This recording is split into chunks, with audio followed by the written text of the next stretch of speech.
আসসালামু আলাইকুম। আহসান একাডেমি থেকে পেরিনিয়ামের গ্রস অ্যানাটমি ডেসক্রিপশনে আপনাদের স্বাগত জানাচ্ছি। এই ভিডিওটিতে তার অবজেক্টিভটা আমরা প্রথমে সেট করি। আমরা চেষ্টা করব পেরিনিয়ামে ডিফাইন করতে, বাউন্ডারিজগুলো আইডেন্টিফাই করতে, পেরিনিয়ামের ডিভিশনসগুলো এবং প্রত্যেকটা ডিভিশনস নিয়ে কথা বলবো এবং বিশেষ গুরুত্ব দিয়ে ইস্কিওঅ্যানাল ফোসা ব্যাখ্যা করার চেষ্টা করব এবং প্রত্যেকটা স্তরে প্রত্যেকটা সময়ে আমরা ক্লিনিক্যাল কোরিলেশনের চেষ্টা করব। আমরা একটু পিছনের দিকে তাকাই তাহলে দেখতে পাবো যে একটা বডি সেকশন যদি আমরা দেখি তাহলে এই অংশটুকু হচ্ছে দি ডায়াফ্রাম এবং উপরে যদি যায় তাহলে এই লেভেলে থোরাসিক ইনলেট আছে, যেটা সুপিরিয়র থোরাসিক অ্যাপারচার হিসাবেও পরিচিত। তাহলে এই দুয়ের মাঝখানে যে অংশটুকু আছে এটা থোরাসিক ক্যাভিটি এবং এই থোরাসিক ক্যাভিটির ওয়াল সহ এই অংশটুকুকে আমরা থোরাক্স বলি এবং ইনলেটের উপরের অংশটুকু আমাদের নেক এবং হেড। আমরা যদি নিচের দিকে মনোযোগ দিই তাহলে দেখতে পাবো যে পেলভিক ক্যাভিটিটা আলাদা করা আছে পেলভিক ইনলেট দিয়ে। তাহলে দি ডায়াফ্রাম এবং পেলভিক ইনলেটের মধ্যবর্তী স্থানটা হচ্ছে অ্যাবডোমেন প্রপার। এখন পেলভিক ইনলেটের নিচে একেবারে তলদেশটা পেলভিক ডায়াফ্রাম থাকে। তাহলে যে ক্যাভিটির অংশটুকু পেলভিক ইনলেট থেকে ডায়াফ্রাম পর্যন্ত আছে এটাকে আমরা বলবি পেলভিক ক্যাভিটি। কিন্তু আমরা যদি মনোযোগ দিই তাহলে দেখতে পাবো ট্রাঙ্কের কিছুটা অংশ পেলভিক ডায়াফ্রামের নিচে আছে। যেমন আমরা যদি এই ডায়াগ্রামটাতে দেখি এবং একটা শেডেড আউটলাইন করেছি, এই অংশটুকুকে আমরা বলি পেরিনিয়াম। তাহলে আমরা পেরিনিয়ামটা কি বুঝতে পারলাম।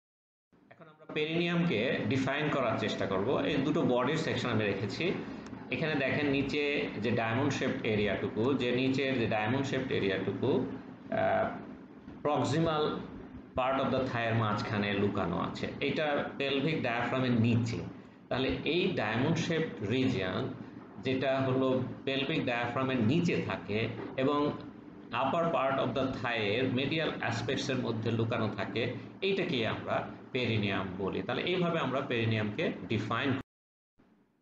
তাহলে আমরা পেলাম কি, পেরিনিয়ামটা একটা ডায়মন্ড শেপ এরিয়া। আপনি দেখেন এখন যদি আমরা আউটলাইন ঠিক করতে চাই, উপরের ফিগার এবং নিচের ফিগারকে আমরা করেলেট করতে চেষ্টা করব। তার প্রথম পয়েন্টটা যেটা দেখা যাচ্ছে এটা হচ্ছে পিউবিক সিম্ফাইসিসের লোয়ার পার্ট।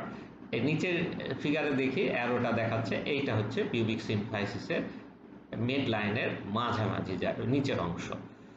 এবার আমরা যেটাকে ইন্ডিকেট করছি এটা হচ্ছে ইসচিয়াল টিউবারসিটি। আপনি যদি এই ফিগারটাতে নিচের ফিগারে দেখেন এই জায়গাটা হচ্ছে ইসচিয়াল টিউবারসিটি। আর একেবারে নিচের দিকে যে অংশটুকু আছে সেটা হলো coccyx, tip of the coccyx, আমি অ্যারো দিয়ে দেখাচ্ছি। তাহলে বাউন্ডারির মেইন পয়েন্টসগুলো এই চারটা জায়গায় আছে। তাহলে একে যদি আমরা আউটলাইন জোড়া দিই যে ডায়মন্ড শেপড এরিয়া হলো, এটাই হচ্ছে পেরিনিয়াম। আমরা যদি সেকশন নেই তাহলে দেখেন পিউবিক সিম্ফাইসিস থেকে কক্সিসের টিপ পর্যন্ত যদি আমরা একটা ডট লাইন দিয়েছি তাহলে এর নিচের অংশটুকু হচ্ছে পেরিনিয়াম। এখন ভালোভাবে আমরা পুরোপুরি বাউন্ডারিটা বুঝবার চেষ্টা করি দিক অনুপাতে। যেমন ধরেন অ্যান্টেরিয়রলি সামনের দিকে পিউবিক সিম্ফাইসিস কোনটা, এইটা হচ্ছে পিউবিক সিম্ফাইসিস। ঠিক পিউবিক সিম্ফাইসিসের নিচে একটা ডেন্স কানেকটিভ টিস্যু লিগামেন্ট থাকে, এটাকে বলা হয় আর্কুয়েট লিগামেন্ট। অ্যারো দেখাচ্ছে আপনাকে আর্কুয়েট লিগামেন্ট। তাহলে এই পিউবিক সিম্ফাইসিসের লোয়ার পার্ট এবং আর্কুয়েট লিগামেন্ট সামনে থাকে। এখন যদি আমরা পস্টেরিয়র বাউন্ডারি দেখি তাহলে দেখেন এইটা হচ্ছে কক্সিসের টিপ, তার পিছন দিকে কক্সিসের টিপ থাকে। আমরা যদি অ্যান্টেরোল্যাটারালি দেখতে চেষ্টা করি তাহলে এই অংশটুকু হচ্ছে ইসচিওপিউবিক র্যামাস, র্যামায় দুটো মিলে ইসচিয়াম এবং পিউবিক বোনের র্যামাস। পিউবিক বোনের ইনফেরিয়র র্যামাস কন্টিনিউয়াস থাকে, একসাথে মিলানো থাকে। এটা দুই সাইডে দুটো হয়ে ইসচিওপিউবিক র্যামাই বলা হয়, প্লুরাল নাম্বার। আর এক সাইডের ইসচিয়াল টিউবারসিটি আর এক সাইডের ইসচিয়াল টিউবারসিটি, তাহলে দুটো মিলে প্লুরাল হলো। তাহলে এই দুটো অ্যান্টেরোল্যাটারাল। তাহলে আমাদের এখানে দেখতে পাচ্ছেন অ্যান্টেরোল্যাটারাল বাউন্ডারিজ। যদি আমরা পোস্টেরোল্যাটারালি যাই তাহলে দেখব যে স্যাক্রোটিউবেরাস লিগামেন্ট আছে। আপনি যদি ওই উপরের ফিগারটাও দেখেন তাহলে লিগামেন্টটা দেখা যাচ্ছে যে পুরো আউটলেটটাকে একটু ছোট করে দিয়েছে। তাহলে এই এরিয়াটাকে পুরো ডায়মন্ড শেপ নিয়ে এসছে। তাহলে আমরা পোস্টেরোল্যাটারাল বাউন্ডারি পেলাম। তাহলে সামনের অ্যান্টেরোল্যাটারাল, পোস্টেরোল্যাটারাল এবং পিছনের চারিদিকের বাউন্ডারি আমাদের পরিষ্কার হয়ে গেল। উপর দিকে যদি আমরা যাই, যে উপর মানে deep surface of the pelvic diaphragm, তাহলে পেলভিক ডায়াফ্রামের নিচের সারফেসটার নিচে থাকে পেরিনিয়াম। তাহলে আমরা একেবারে যদি সারফেস দেখি তাহলে স্কিন আছে। তাহলে বাউন্ডারি আমরা আউটলাইন করলাম এবং ডিপে আছে পেলভিক ডায়াফ্রাম, মানে এই অংশটুকু পেলভিক ডায়াফ্রামের নিচে থাকে, স্কিন পর্যন্ত বিস্তৃত। একটু পিছনের দিকে দেখি যে মনে করার জন্য যে পেলভিক ডায়াফ্রামটা আসলে লিভেটর অ্যানে এবং কক্সিজিয়াস মাসলের একটা মাস্কুলার শীট, যারা ডিপ ফাসা কাভারিং সহ এই পুরো ডায়াফ্রাম তৈরি করেছে, যার উপরে অর্গানসগুলো থাকে এবং একে ইউরেথ্রা এবং অ্যানাল ক্যানাল পিয়ার্স করে যায়। ফিমেলে হলে আর একটা অর্গান থাকে এই দুয়ের মাঝখানে, সেটা হচ্ছে ভ্যাজাইনা। আপনারা যদি দেখেন, খেয়াল করেন যে ফিমেল পেলভিক ডায়াফ্রাম কারা কারা পেয়ার্স করেছে, ভেদ করে যাচ্ছে, সেটা দেখানো হয়েছে। এখন আমরা ডিভিশন করব। তাহলে আগের মতোই আমরা পজিশনটা ঠিক করে নিই যে পিউবিক সিম্ফাইসিসের লোয়ার সামনের দিকে দেখা গেল এবং দুই সাইডে ইস্টিয়াল টিউবারসিটি, পিছন দিকে কক্সিসের মার্জিন। এই ডায়মন্ড শেপড এরিয়া যদি আমরা ইস্টিয়াল টিউবারসিটির মার্জিনটাকে জোড়া লাগাই, এখানে একটা লাল ডটেড লাইন দেখিয়েছি, তাহলে এর সামনের অংশ এবং পিছনে হয় এবং দুটোই দেখতে ট্রায়াঙ্গেলের মতো। সেই জন্য পিছনেরটাকে আমরা বলি অ্যানাল ট্রায়াঙ্গেল এবং সামনেরটাকে আমরা বলি ইউরোজেনিটাল ট্রায়াঙ্গেল। তাহলে পেরিনিয়ামের দুটো অংশ থাকে, ইউরোজেনিটাল ট্রায়াঙ্গেল এবং অ্যানাল ট্রায়াঙ্গেল। এটা ডিভাইড করা হয় by line drawing connecting the ischial tuberosity. তাহলে দুইটা ইস্টিয়াল টিউবারসিটিকে জোড়া লাগালে এটা হচ্ছে আমাদের ডিভিশন হয় দুটো ট্রায়াঙ্গেল। এটা যদি আমরা খেয়াল করি, দেখেন সামনের লাইনের যে অবলিক লাইনটা আছে তার সামনে হচ্ছে ইউরোজেনিটাল ট্রায়াঙ্গেল, আর পিছনে যেটা দেওয়া হয়েছে লাইন কক্সিস থেকে ইস্টিয়াল টিউবারসিটি, এর পিছনে হচ্ছে অ্যানাল ট্রায়াঙ্গেল। এটা সাইড ভিউতে এরকম লাগবে।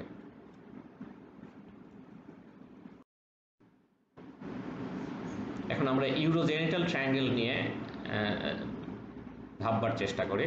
আমরা একটু আগে দেখলাম ইস্টিয়াল টিউবারসিটি থেকে ইস্টিয়াল টিউবারসিটি লাইন টানা যায়, তাহলে এই আরবিট্রারি লাইনটায় আপনার ভাগ করে ইউরোজেনিটাল ট্রায়াঙ্গেলকে সামনের দিকে। তাহলে pubic symphysis, arcuate ligament, ischiopubic ramus এবং ইস্টিয়াল টিউবারসিটি থেকে imaginary line connecting the ischial tuberosity, এই যে ট্রায়াঙ্গুলার এরিয়াটা হচ্ছে, এটাই হচ্ছে ইউরোজেনিটাল ট্রায়াঙ্গেল। এখানে ইউরেথ্রা আছে এবং ফিমেলে যদি থাকে তাহলে ভ্যাজাইনা পিয়ার্স করে যায়।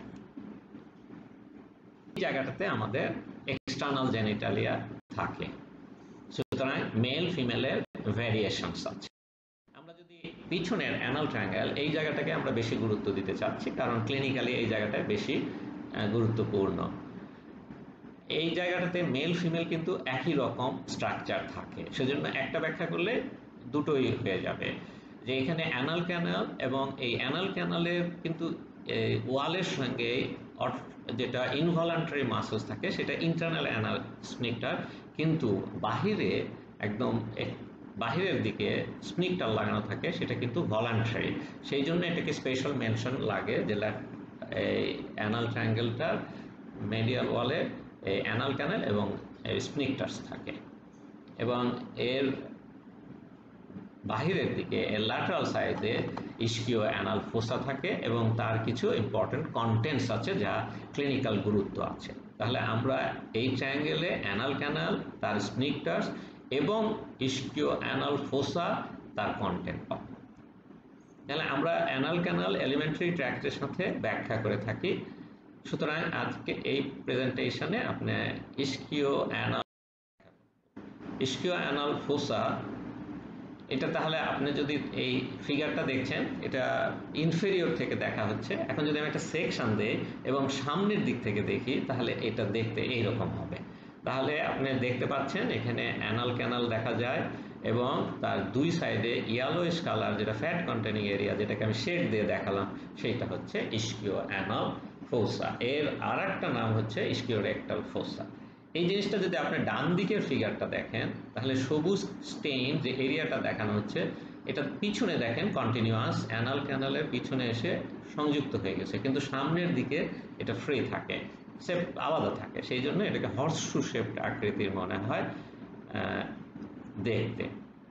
এটা ভর্তি থাকে লুজ কানেকটিভ টিস্যু ফ্যাটের পুরাটা থাকে। এর ফলে সুবিধা হয় যে অ্যানাল ক্যানাল সহজে এক্সপান্ড করতে পারে উইদাউট এনি ড্যামেজ, আবার প্রয়োজন হলে কলাপস করে যায়, ফ্যাটটা এই স্পেসটা দেয়। এই ওয়ালে যদি আপনারা ভালো করে খেয়াল করেন তাহলে দেখতে পাবেন একটা ডিপ ওয়াল আছে। এইটা হচ্ছে লিভেটর অ্যানাল মাসল, যেটা হচ্ছে পেলভিক ডায়াফ্রাম তৈরি করে। তাহলে এর উপরে কাভারিং ফাসা সহ এই সুপেরো মেডিয়াল ওয়ালটা তৈরি হয়। তাহলে ডিপের মেডিয়াল ওয়াল তৈরি হচ্ছে। আমরা দেখেছি নিচের অংশটুকু এক্সটার্নাল অ্যানাল স্ফিংক্টার তৈরি করেছে। এখন যদি আপনি ল্যাটারাল ওয়ালে খেয়াল করেন তাহলে দেখবেন যে মাসলটা আছে সেই মাসলটা হচ্ছে অবট্রুয়েটর ইন্টারনাস, এবং এর উপরে একটা ফাসা আছে। ফাসার মধ্যে যদি খেয়াল করেন তাহলে একটা ক্যানেলের মতো আছে, যে ক্যানেলের মধ্যে ভেসেলস দেখা যাচ্ছে এবং নার্ভ দেখা যাচ্ছে। এরপরে দেখেন নিচের অংশটুকু হচ্ছে যে বোনসটা দেখা যাচ্ছে, এটা হচ্ছে ইসচিয়াল টিউবারোসিটি, এবং তারপরে গ্লুটিয়াস ম্যাক্সিমাস মাসলটা অবলিকলি কাভার করে। এছাড়া এই ওয়ালটাতে স্যাক্রোটিউবেরাস লিগামেন্টটা কাভার করে থাকে। আপনি দেখতে পাচ্ছেন উপরের ডান দিকের ছবিটাতে। এই যে পুডেন্ডাল ক্যানেলটা বলছি, এর আর একটা নাম হচ্ছে অ্যালকক্স ক্যানেল। এই জায়গাটাতে এর মধ্যে ইন্টারনাল পুডেন্ডাল ভেসেলস থাকে, আর নার্ভটা থাকে পুডেন্ডাল নার্ভ। তাহলে এই ক্যানেলের মধ্যে আমরা এই গুরুত্বপূর্ণ ভেসেলস এবং খুবই গুরুত্বপূর্ণ একটা নার্ভ দেখতে পাচ্ছি। এখানে এই ফিগারটা দেখেন, নিচ থেকে দেখা যাচ্ছে ফোসাটার ফ্যাটটা ক্লিয়ার করা হয়েছে। বাম সাইডে ফাসা কাভারিং লিভেটর অ্যানাল মাসল আছে, কিন্তু ডান সাইডে লিভেটর মাসল এক্সপোজড। পিছনে দেখেন গ্লুটিয়াস ম্যাক্সিমাস, যার কাভারে আছে স্যাক্রোটিউবেরাস লিগামেন্ট, স্যাক্রোস্পাইনাস লিগামেন্ট।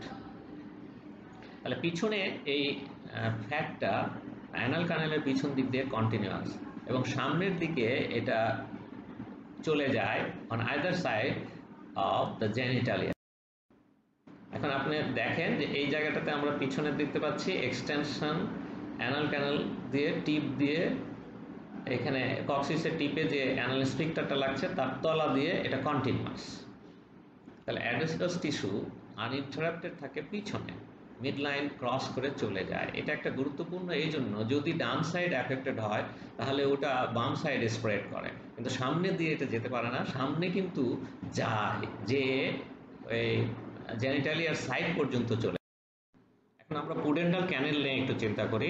আপনার এই লেবেলিংটা দেখেন, এই অবট্রুয়েটর ইন্টারনাস মাসলের উপরে যে কাভারিং আছে তার মধ্যে এই ক্যানেলটা লাগানো আছে।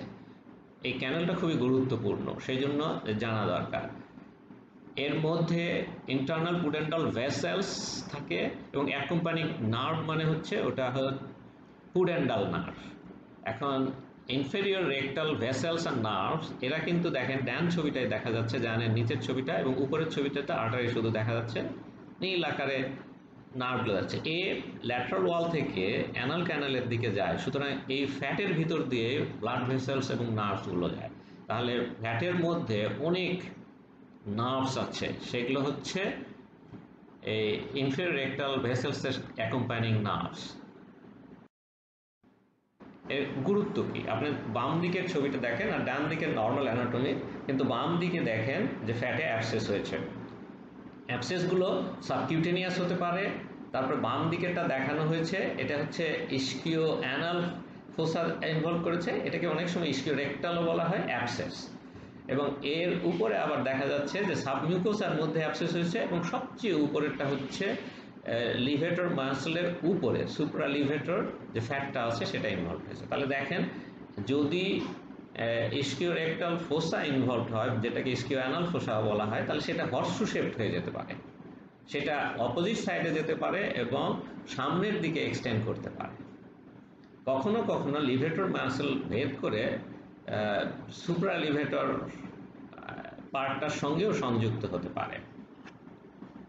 তাহলে এই ইস্কিও রেকটাল ফোসা আর ইস্কিও অ্যানাল ফোসা, যার মধ্যে এই অ্যাবসেস হওয়ার খুব চান্স থাকে, কারণ এই যে হাইজিনিক কন্ডিশন খারাপ থাকে এবং সেটা দিয়ে স্প্রেড করতে পারে এই ফ্যাট ইনভলভমেন্টের ফলে।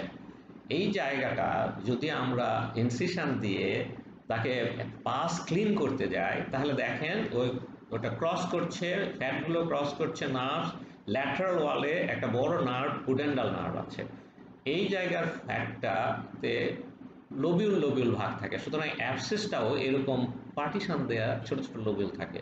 সুতরাং যখন আমরা এই লোবিউলগুলো ফাটিয়ে প্যাচটাকে বের করতে চেষ্টা করি তখন খুবই পেইন হয়, বিকজ নার্ভ ইনভলভমেন্ট। ইভেন এই পেইনটা এত বেশি হয় যে patient can die on the table.